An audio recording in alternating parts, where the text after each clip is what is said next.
Today we're going to talk about something that's a Kelsey original. I call them workload summary documents.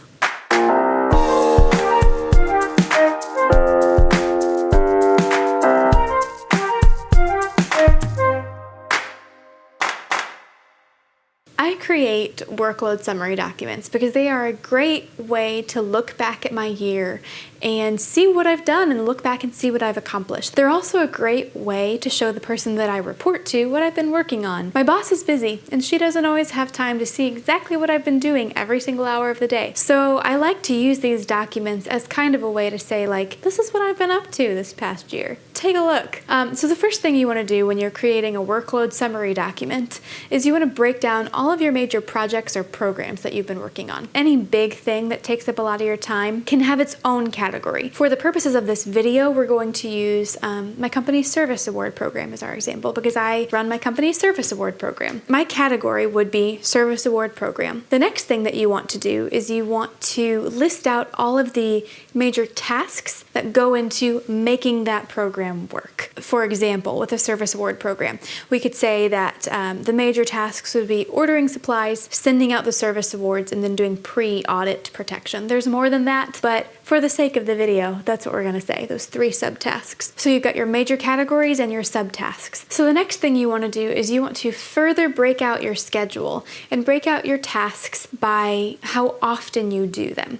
And this is where things start getting a little complicated to verbally explain. If you would like a little bit more of a visual understanding, you can check out the blog post associated with this. I've broken out all of my example. We've also got a template that we've created for you, which you can access by clicking in the description below or going to the blog post associated with this video. Let me try to explain this verbally as best as I can. You want to further break out your schedule and you want to get very detailed about the timelines of the tasks that you do to make this program happen. My program was called the Service Award Program.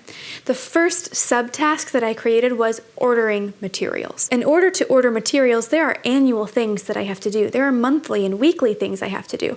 So what I would do is I'd first state all of the annual things that I do. Communicating with the printer to make sure thank you notes get taken care of. I'd do that once a year. Monthly, I have to order the actual prizes that we give out for our service awards. I also have to order service award pins, like lapel pins that people can wear. So that's just an example. You could break it down so that you've got your annual tasks to make that program happen. You've got your monthly tasks, your bi-weekly, your weekly, and your daily. I do have some tasks on my work breakdown structure where I've got daily tasks that I have to do to make sure that programs run and programs happen. So that's the next step. The next thing that you want to do is you want to assign hours to each detailed task that you've listed. How many hours do you spend per year on this specific detailed task? So for example, what I gave you before, I said I have to communicate with a printer on an annual basis to get thank you notes ordered.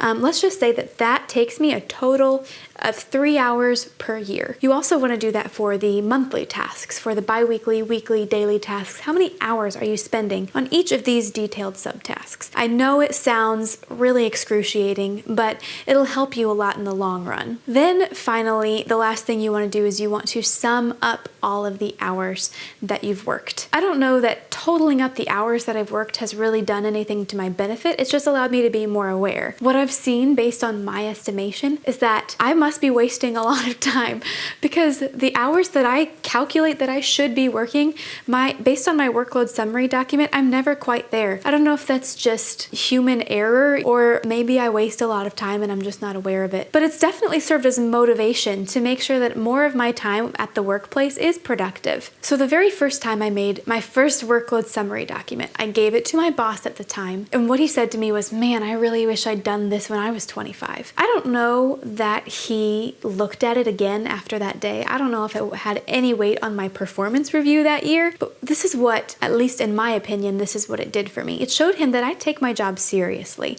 and I take my working hours seriously, and I want to make sure that while I'm at work, I'm working and I'm being productive and I'm holding myself accountable to that standard. So I don't know if this is something you're interested in doing. I promise you it's worth it. I know it sounds exhausting, but I think it's really enlightening, and definitely check out the template that we've created and give it a try. day. If anything, it'll be eye-opening at the very least. Thanks so much for watching this video. I hope you enjoyed it. Be sure to thumbs up and subscribe if you did, and you'll get new updates as I post on a weekly basis. Also, check out my website. It's www.beagoalgetter.net. I post lots of content there. Not only will you see the blog post associated with this video and the template so that you can get started on your own workload summary document, but you can also check out all the other content that I post. I actually post there more than once a week, so you can get more of a peek into the mind of Kelsey. If you want to follow us on social media, you can find us on Facebook at GoalGetters Unite. You can also follow us on Instagram at GoalGetterInsta. Thank you for watching.